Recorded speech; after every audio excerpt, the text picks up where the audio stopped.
Razor sharp instrumentals. Please give it up for GeneralHail Razor. Come on, y'all.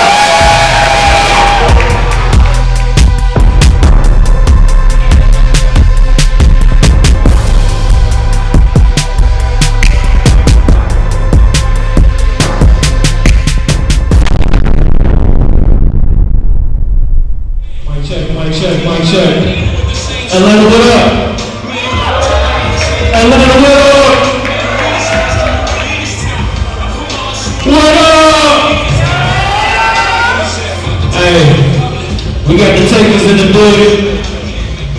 Hey, we got the men in black in this bitch. Like, that's crazy.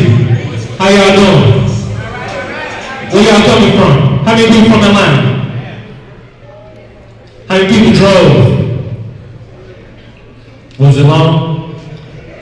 Okay. It's a little light in here, but we could have turned up a little bit more. Is that okay? Alright. You click on it. Now, real quick, you can scan that code right now if you're not following me on Instagram already. You can scan that code right there. It's Hail Lord Razor.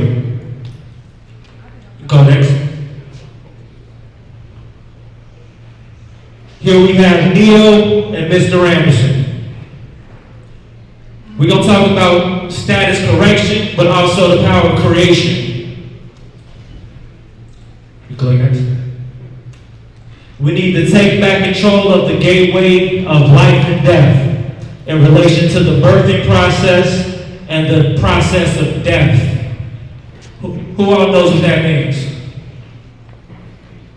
We've given people and an organization too much control or 100% control over the process of life, meaning every time that we're being born, we're bringing more people into the world, and the process of the transition that they call death.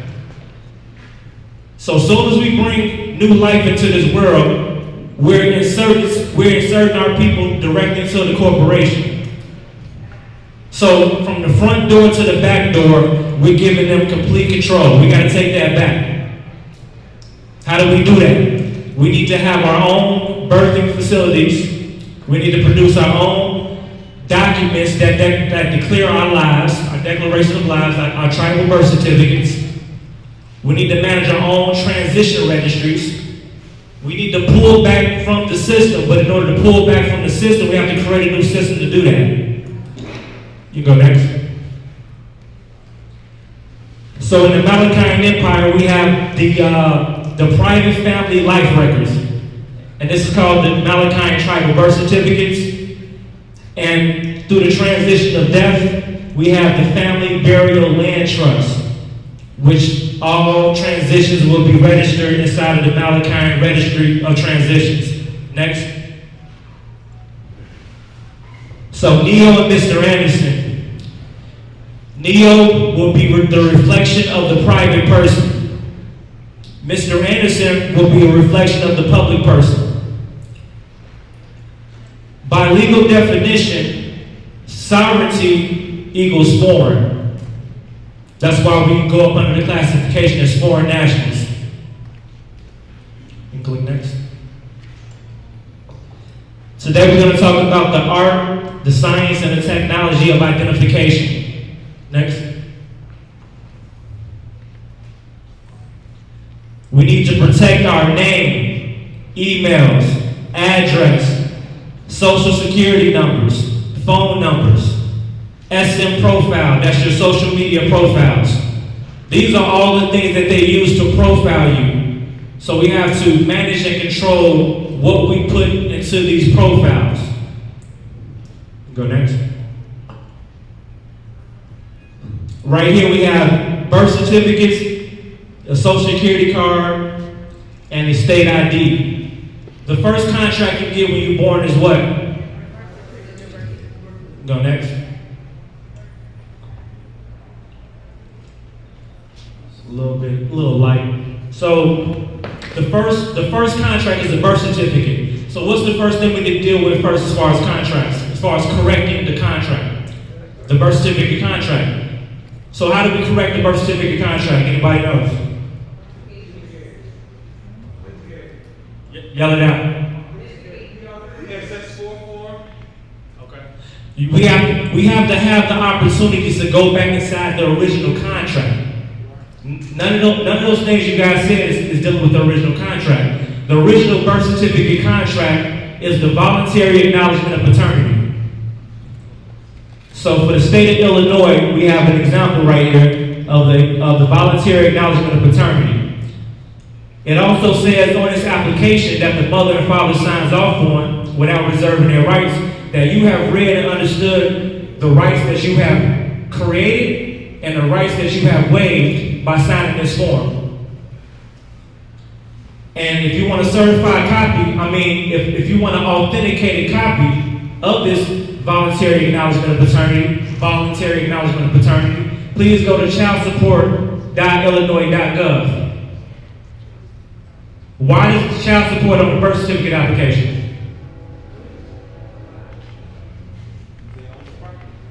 So that means that when your mother and your father filled out this form, you was going into contract with the state and child support. So you signed up for child support in the beginning. Go next. So what you do is you get an authenticated copy of the application. It tells you where to get it from child support. Once you get the authenticated copy of the application, there's going to be an option that you can check to resend that. And then you're going to get an authenticated copy from the governor with that confirmation. The next thing we're going to go over, I'm sorry you guys can barely see this, is this is for Indiana State. This is the application, but all states have a different version. This was called the photo exemption for the Indiana State ID. So the reason why we have this form is because the Bureau of Motor Vehicles is the place that all the states and state agencies go through to identify you. Everything is all about identification. Managing identification. That's 70% of the game. Is how can they identify you and how can they find you? And how can they hold you liable once they find you? So we have to correct the identification. So in order to do that, we have to go to the source who provides the identification, which is the DMV, the Bureau of Motor Vehicles. So that's where we get this form right here. So have you heard of the Real ID? All right, so when you show somebody a driver's license or a state ID, first of all, if you show somebody a driver's license, that's evidence and proof that you have a contract with the state, and evidence that you waived your rights to travel in exchange for a privilege to drive. So automatically, when you show a police officer that's what that's telling them. That's the translation. When you show that you have the real ID, that cute little star, that's letting the official know that you also have waived your religious rights. Did they tell you that? That's a big problem because that's the one right that no state government could intervene on, right? It was in the Constitution with the First Amendment, right? So with this application that you present when you're applying for the state ID and driver's license, it says on the first box, I'll try to read it for you. Basically, it says in option 1, check here if you have sincerely denied or disagreed with the issuance of a social security number. That you held a religious belief against the issuance of a social security number. Then option 2 says, I also have an IRS form 4029. Go to there. The IRS form 4029 is the application for exemption from Social Security and Medicare taxes and a waiver of benefits. So why do we want to present this to the DMV as well when we get the identification? Because even though we're going into contract, we're gonna first go into contract reserving our rights. So when you sign off on the application, you're gonna put what? UCC 1-308, right? So you're gonna reserve your rights, and then you're gonna also reserve your religious rights by presenting the state form for the photo exemption, meaning that you're not allowing any third party outside of your own private organizations such as the Malachian Empire that provides our own private identification, we don't allow any other state governments to identify our people. So therefore, when you get the state ID from your state, you can go to the next. It's gonna look just like this. So this is an official Indiana state ID from one of our members, and it says photo exempt. So now when you get this ID to a police officer, automatically he's gonna be like, I don't know who you are, but you're somebody. Whoever's seen an ID without a face on it. Okay. So when you do things like this, there's no guesswork. You go to the next. Another thing, and keep in mind we're entertaining the aspects of status correction right now. So who's in selective services? Alright, so go to sss.gov right now. Especially the men over 18. Go to the next. You're going to click verify registration on the right hand side. You're going to go to the second page, and you're going to go to where it says at the bottom, it's going to say verify now. Go to the next. You're going to put your social security number, date of birth, I'm not a robot, and hit submit. Now for those who pop up, raise your hands. So we're going to keep going though. SSF.gov. Go to the next. Just raise your hands if you pull up. All right, now, if you find yourself in the system, and people might ask, like, why are we going through the selective services? Because if you pop up under this registry, that means that you one of the people that they're going to come select. They're going to come select you. You see what I mean? And you might not want to be on that list, right? So, at the bottom here, though, there's a button that says print selective service registration acknowledgement letter. Go to the next. And you have an opportunity to do a change of address. So that means we have an opportunity to change jurisdictions. If we change jurisdiction, what else do we do? Right there it says foreign address change. Remember, everything is foreign. The private side is foreign. Foreign is private. And foreign is sovereign. Right? I go to the next.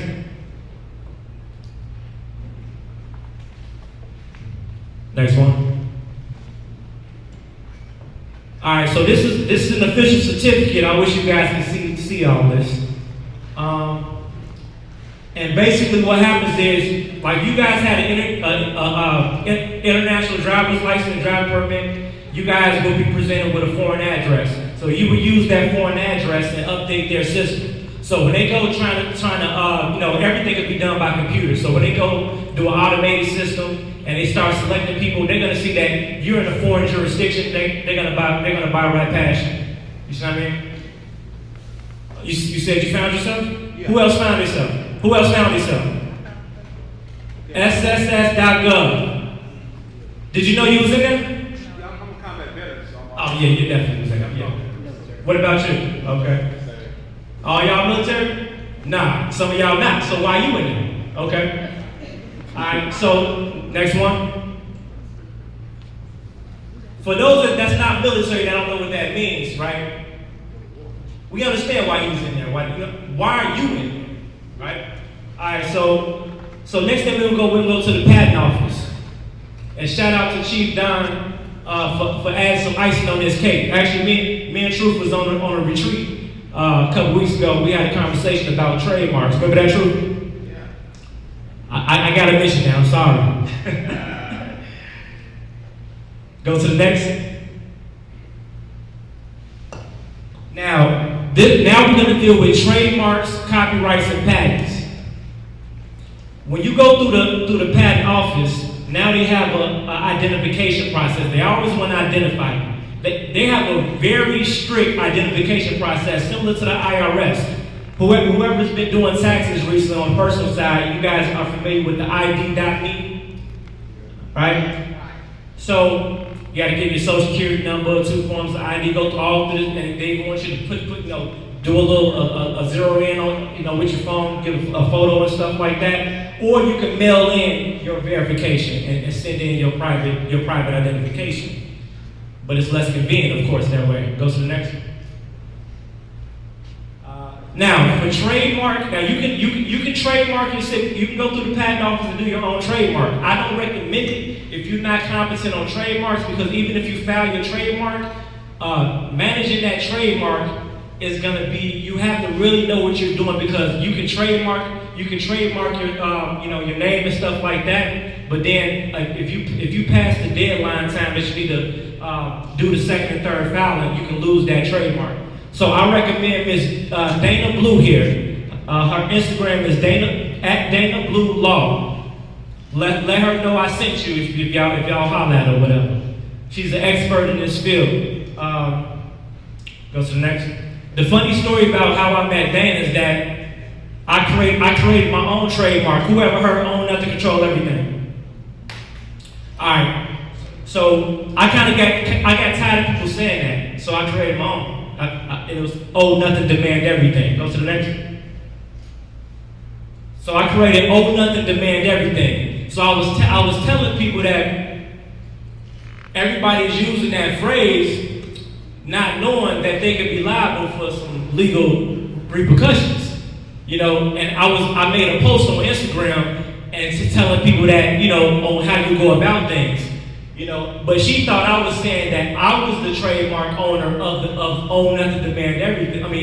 Own nothing, control everything, because she misread the post. And then so we went back and forth in the DM, and then we ended up being cool when she realized what it was. I'm like, no, I trademarked this. I was telling people how they don't have control or the right to be using that slogan anymore, right? Because she's the attorney that did that trademarked it. That's how we met. So everybody's talking about own and control everything, she owns that. She's the attorney that trademarked it. Go to the next.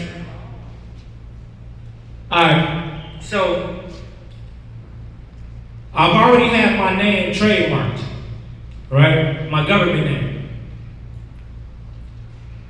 But Chief Don said something very interesting, and he was like, because when you have like a brand or something like that, it has a name, but it also has like a certain image, right?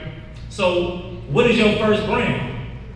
Your image, yourself. We're going into AI technology real heavy, so we need to be protecting the likeliness of ourselves, our face, our voice, all that. So my brand name was my government name, and the logo to that name is my face, TM. Go to the next. So what I also did was I looked up the different fonts that gratitude. I looked up the different fonts that the government agencies use. So the CIA they use Sans Arial, and a lot of the other governments use Arial and Times Roman. So I made sure I trademarked it in that font. So when they try to use my name and my likeliness with my face, now I have the power of lawsuit. Go to the next. All right, hope that sinks in. So there's a company called Trademark Engine. I'm gonna get back to that. So if you control the letters, you control the words. If you control the words, you can control the law. That's why I created the Malachi language. They own the words we're using, so they control the law. They taught us English. That's not our language. But if we don't have our own, we gotta borrow somebody else's. We don't even have our history. We got his story. Go to the next. Go to the next. I can't wait till I get done with this next book, Man versus Machine. I'm gonna show you guys how to use artificial intelligence to reprogram yourself. And this is the artificial version of me. His name is Tim. Tim stands for Technical Information Machine. Tim knows. At first, when I first created Tim, his job was to answer all the questions about the Malachian Empire and all corporations inside it. But then I'm like, damn, I saw that Tim had a certain level of intellect. So I said, what if I can teach Tim to have the same level of consciousness as me? I said, how can I possibly do that? I said, well, how about I start with thinking of all the manuscripts, all the books that I've read in my life that impact my level of, intelligence, and I just programmed him with it. So now I ask some questions that I know. Now I know what he knows better. All right, you sleep on that for a little bit. Next, trademark engine. Now, I still rate, if you guys have the money to pay to hire Dana to do the trademark, I recommend that. Or you can do it yourself for the cheaper fee, but I'm just giving you guys a full disclaimer about how that process works. But there is a company called Trademark Engine that does it. It's a lot easier, but they're gonna tax the heck out of you still anyway, and you might miss some other. But what I do like them for is the fact that, go to the next one. Just like, who ever heard of Credit Karma? All right, so Trademark Engine is like the Credit Karma when it comes to trademarks. Because if somebody uses my name or my brand without my permission, Trademark Engine is gonna send me a notification via email, like, hey, somebody, you know about this, you wanna do something? And I'm like, well, let me see. Well, how much is it worth? And then I'm gonna make my decision from there. All right, on to the next, y'all sleep on that. Matter of fact, hold on right there. So this is the application for, this is one of the trademark applications. So this is very important. The first question says, select what you're trying to protect. I choose logo. Then it says, do you want to protect, what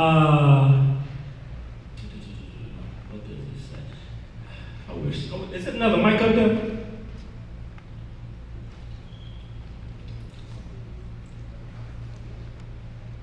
I need to read what that says. Okay, I see it. Are you trying to protect, it says, are you trying to protect a brand or image that is of a living person? And yes, that is, and I am, me. And then it says, now go to the next.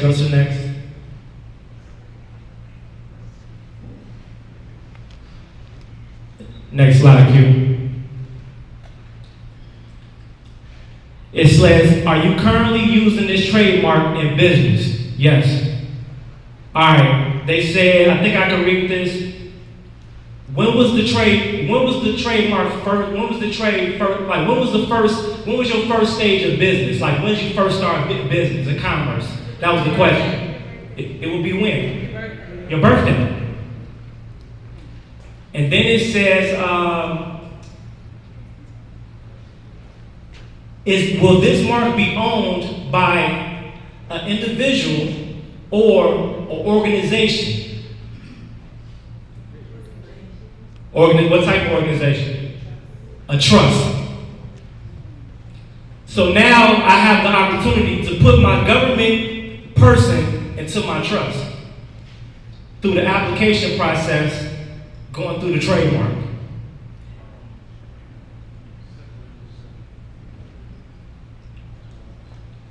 Go to the next.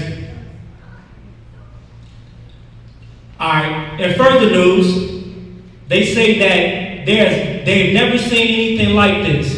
The patent office has experienced massive surge in trademark applications from China within the past couple of years. Why is China, which is the head of what? Technology. Why is the leader of technology filling out so many trademark applications in the U.S.? I'll let y'all sleep on that. Go to the next. What is EMV? EMV is the smart chips that are inside your credit and debit cards. Go to the next. So EMV is short for EuroPay, MasterCard, and Visa, which in 1994 was founded. So it's a secure software for payments and commonly refers to a credit card with a smart chip. Go to the next. They are trying to create a digital version of you. They are trying to digitize your ass. Just like they digitize all the natural resources, the real estate, the gold, the silver, all that stuff. And they're using Meta, which owns what? Facebook. To check your ass by making us want that blue check. Go ahead to the next. Everybody want that blue check. So we can be like the blue people. So now, we're not going to know the difference between you or the artificial version of you. But you're going to be liable for what the artificial version you do. So which one is the real you? Next one. What does it really mean to be verified? Next up. The blue check. So I found the company, right?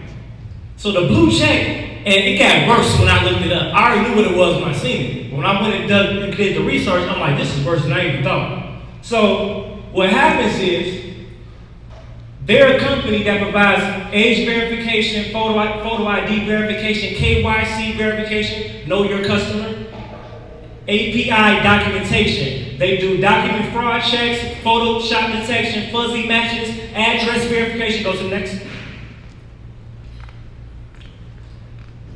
Let me see. They have something called a live video fraud check. So if you say something on your live video that triggers them, they can now turn that into like when you FaceTime to somebody on your phone. So they keep track of that whole conversation.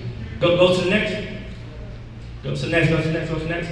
They also fish the credit bureaus for your information, which is why you need to clean the credit bureaus of all your information. Go to the next. Zelle is not your friend. Everybody's worried about FedNow. I told everybody before, Zelle was just the baby version of FedNow. Zelle is not a payment system. It's an identification verification system that was bought out by the banks. That's why your banks adopted it. And that's why everybody in this room that got that Zelle, that has Zelle, that account is attached to a Social Security number. And the reason why I can't use Zelle because none of my accounts are attached to a Social Security number. They don't want to message you. Because what happens is that ties that account to your phone number. So if you call your bank and they want to send you a verification code, they can't send me mine. Because I have to use a phone that's attached to a Social Security number. So that now goes back to my cell phone provider now. In which you had to use to register to get the service, and then you got to give them your social. Everybody you give your information to, but they trying to tie everything back to be able to find you right on your hip. Go to the next. Living trust and estate plan. Go to the next. In your personal estate plan, you need to have all these elements: a will, a trust, health directives, power of attorney. Go to the next. Your personal trust for your straw man has nothing to do with all this foreign trust stuff. If you confuse that, your family's gonna be looking crazy. Alright? Your trust, your estate is like a bridge. This is a bridge. You got your estate and you got your trust. The whole point of estate planning, you know what the plan is? Is to transfer as much of the assets outside of the estate, which is created by the state, so it's owned by the state. That means it's state property, right? So the objective is to transfer as much assets out the state while you're here into the foreign trust, but those assets that you can't transfer before your death, now is being told to transfer to the living trust, to the public trust. This is the one that the court needs to know about, because if they don't know that this one exists, they're going to cuff all the assets. So this is where being public and foreign don't work out for you. That's separate. Your personal trust and estate planning is separate than all this foreign stuff. Know the difference. Next one. I can't see that. Next one. Next one. That's a picture of a territory that I claimed and called Bertar Will. It's between Sudan and Egypt. Go to the next one. This is a business trust from the Secretary of State of Indiana that has my name, right? So my car owns this. I put my car inside this trust right here, right? So on the title has Neapolis Malachi, do not stop, do not apprehend. On the title, on the vehicle registration, on everything relates to the vehicle. So when the cops run the car, which thing gonna pop up? Next up. All right, y'all, I'm out of time. Give it up for Hail Racer, y'all.